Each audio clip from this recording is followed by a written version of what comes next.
Hello and welcome back to my channel, or welcome to my channel in the first place. Today we have a Kenma ex-listener, and I want to apologize if my Kenma voice isn't that great. It's because his voice is already so close to mine. Anyways, let's go ahead and get into it. You let out what felt like the biggest sigh of your life as you closed the door to your apartment and sank into the wood. You leaned your head back and closed your eyes, not even bothering to drop what was in your hands or take off your shoes just yet. You felt so drained, not unhappy or upset. You'd actually had a fantastic and full day with friends, and that's exactly why you felt so zapped. You adored your friends and spending time with them. You couldn't ask for better people in your life, but the energy it took for you to be social, to be chatty, and to show enthusiasm just took you out sometimes. You were ecstatic when in their company, but as soon as you left, you felt all that pressure just fall off of you, and it turned into an unbearable ache of tiredness. You slowly opened your eyes, realizing you should probably move from the doorway. Your boyfriend hadn't come to greet you, although that could be normal for Kenma. He was probably just absorbed in his game with his headphones on. You could really use his comfort now though, because as drained as you felt, you definitely didn't want to be alone. And Kenma was so perfect at just being there. No awkward conversation filler or need to do something. He would just exist in the same room as you whilst you did your own thing. It was the comfort of his presence without the pressures to be anything. You didn't have to fake a smile with him or giggle at something he said. You two would sometimes just sit in a room together for hours and not even talk. That was just what you needed right now. You dragged yourself from the door, dropping your things haphazardly onto the floor, not caring if you made a mess. You just about summoned the energy to pull off your shoes as you headed towards the spare room of your apartment, where you would find your gamer boyfriend on his PC. You entered the room. It was lit by only the computer screen and the flashing lights from Kenma's keyboard, as you observed the back of your boyfriend's head as he focused on his game. He knew you would be home around this time, but probably hadn't noticed you enter yet. His blonde hair was pulled into a bun, some stray hairs falling around his face as he focused. His cat-eared headphones sitting atop his head. You had bought them half as a joke on Christmas, and now they were the only headphones Kenma used. It made your heart swell every time you saw him in them. He was in some comfy sweats and a baggy shirt, his shoulders showing slightly as the oversized tee slipped off it. You made your way next to his chair and you saw him glance over at you. A small smile graced his face as he pulled one earpiece to the side so that way he could hear you. "Hey," he greeted.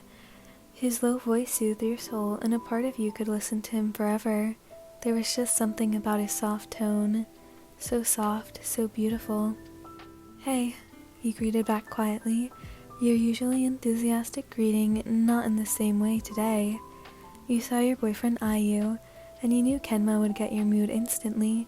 He always did. His analytical skills were fantastic, but he had refined his readings of your emotion and well-being to a fine art. He just knew you just like you got him. You would be calm when you needed him to be, assertive when you wanted, and just so Kenma. You couldn't describe how you felt about him really, not with any written words anyway. He was your safe space. He wordlessly lifted his arms, the controller in his fingers that connected them above his head. You crawled onto his lap, your legs sitting at either side of his chair. You stuffed your nose into his neck and inhaled his scent. His smell calmed your soul, and you felt yourself relax into his touch as he lowered his arms back down. You could feel his breathing on your hair and your neck slightly, and you could feel the movement on your back as he mashed the keys, continuing to play. You closed your eyes and let yourself just feel his warmth. His body radiated heat through his clothes, and it felt so good. You nuzzled into him further, and Kenma leaned slightly, turning his head to kiss the side of your face before gently returning his gaze to his game. You sat like this for a while, but your legs began to ache from the angle and you shifted slightly. "Would you like some tea?" Kenma asked quietly into your ear. You nodded into his chest. "Your favorite?" You nodded again, not trusting your voice as you suddenly felt a little overwhelmed. Being tired had always made you emotional, and you were worried you would cry.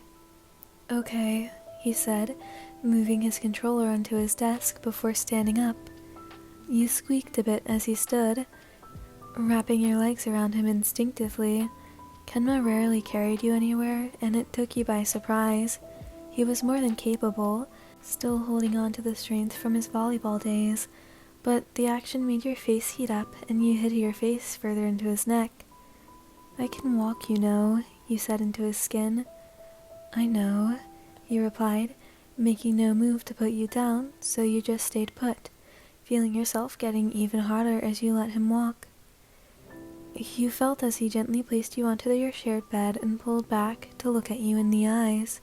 He stayed quiet as he observed you and lifted his hand to gently push a stray lock of hair out of your eyes. "Why don't you get into your PJs while I make us tea?" he asked, his loving and slightly concerned gaze never leaving your face. You again just nodded in response.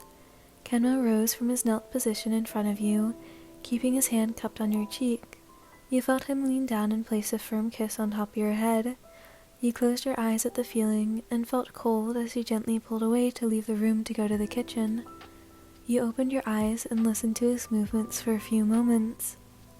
You could hear his feet shuffling on the wooden floor, cupboards being opened and closed, the flick of the kettle as he put it on. You could almost see him doing it. It was so domestic, so peaceful.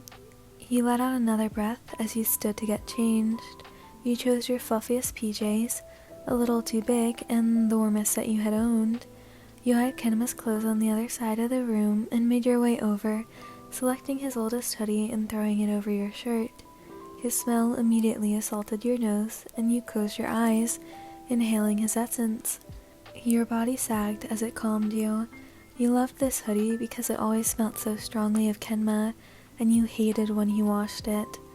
You tried to convince him to leave it alone as long as possible before throwing it in the machine. You had managed to get a record of 3 weeks, the gaps between getting larger and larger the more Kenma saw you wear it.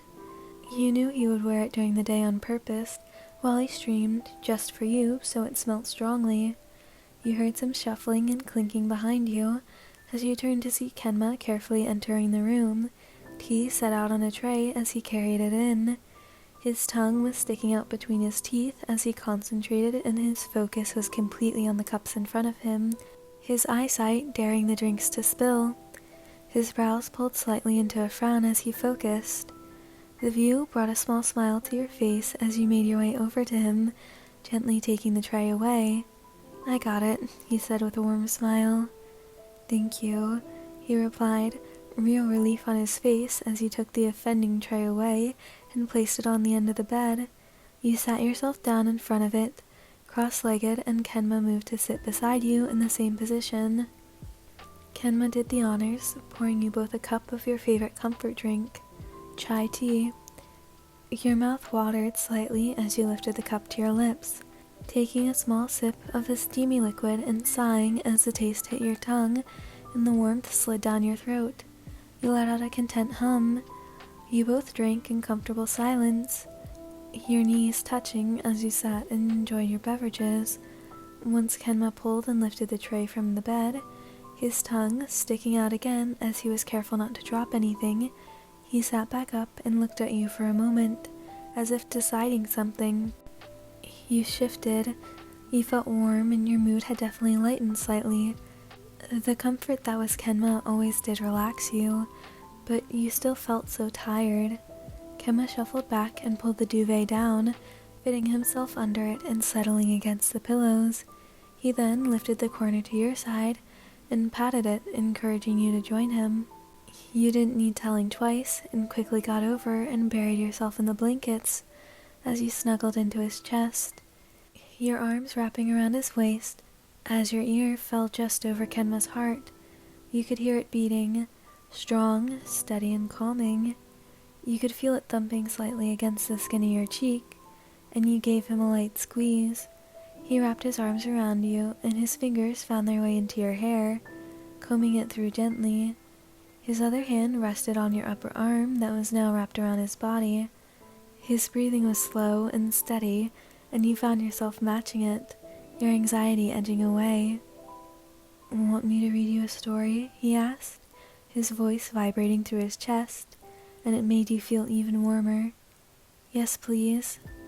He leaned over slightly, grabbing onto one of his books from the nightstand, and settled more firmly into his pillows, adjusting his body to ensure you were comfortable.